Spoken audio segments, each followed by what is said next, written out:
দলের কর্মীরা নেতা কর্মীরা ছিলেন, তাদের উপরে হামলা করে বিএনপি নেতা কর্মীরা। আজকে ঢাকা আদর্শেরও একই চিত্র। এছাড়া আপনারা দেখবেন গত কয়েকদিনে প্রায় 6 থেকে 7টি জেলায় মহিলা জামাতের যারা বোনেরা রয়েছেন, যারা নির্বাচনী প্রচারণা কার্যক্রম করতেছেন, এবং আমাদেরকে আজকে নির্বাচনের যে সামগ্রিক পরিবেশ, সেই পরিবেশ নিয়ে আমাদেরকে উদ্বেগ জানাতেই হচ্ছে। এবং নির্বাচন কমিশন, পুলিশ বিশেষ সুবিধা দিচ্ছে, তার আচরণবিধি ভেঙে তাদের ইচ্ছা মতো তারা প্রচারণা করতেছে। অন্যদিকে আমাদের যে ঐক্যবদ্ধ বাংলাদেশের জোটের যারা প্রার্থী রয়েছে, নেতাকর্মী রয়েছে, তাদেরকে বিভিন্ন জায়গায় টার্গেট করা হচ্ছে, আক্রমণ করা হচ্ছে।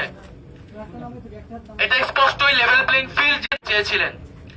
এবং শরীফ ওসমান হাদির গায়েও ডিম মারা হয়েছিল, তাকেও নানাভাবে বাধা দেওয়া হয়েছিল। অনেক বাধার কথা তিনি মিডিয়াতে জনসম্মুখে আনেনও নাই, এবং অবশেষে তাকে শাহাদাত বরণ করতে হয়েছিল এই 8 আসনে। আমরা গণ অভ্যুত্থানের পরে আমরা গণতন্ত্রের দিকে আমাদের যাওয়ার কথা ছিল। আমরা একটি সুষ্ঠু নির্বাচনের পরিবেশ থাকবে, সেখানে সুষ্ঠু এবং নিরপেক্ষভাবে নির্বাচন অনুষ্ঠিত হবে, এটি আমাদের প্রত্যাশা ছিল। কিন্তু আজকে আমরা দেখতে পাচ্ছি এনসিপির তরুণ প্রার্থীদেরকে টার্গেট করা হচ্ছে, হামলা করা হচ্ছে। আমাদের বোনেদের, মায়েদের, যারা আমাদের নির্বাচনের পক্ষে কাজ করে যাচ্ছেন, তাদেরকে টার্গেট করা হচ্ছে। কারণ তারা বুঝে গেছে পুরো বাংলাদেশের তরুণ সমাজ, পুরো বাংলাদেশের নারী সমাজ ঐক্যবদ্ধ বাংলাদেশের পক্ষে দাঁড়িয়ে গেছে। তারা ভয় পাচ্ছে বাংলাদেশের তরুণদেরকে, তারা ভয় পাচ্ছে বাংলাদেশের নারীদেরকে। ফলে তারা নারীদেরকে টার্গেট করছে, নারীদেরকে আক্রমণ করছে, এবং যারা তরুণ প্রার্থী রয়েছে ঐক্যবদ্ধ বাংলাদেশের, বিশেষত যারা এনসিপির, তাদেরকে তারা টার্গেট করে আক্রমণ করছে।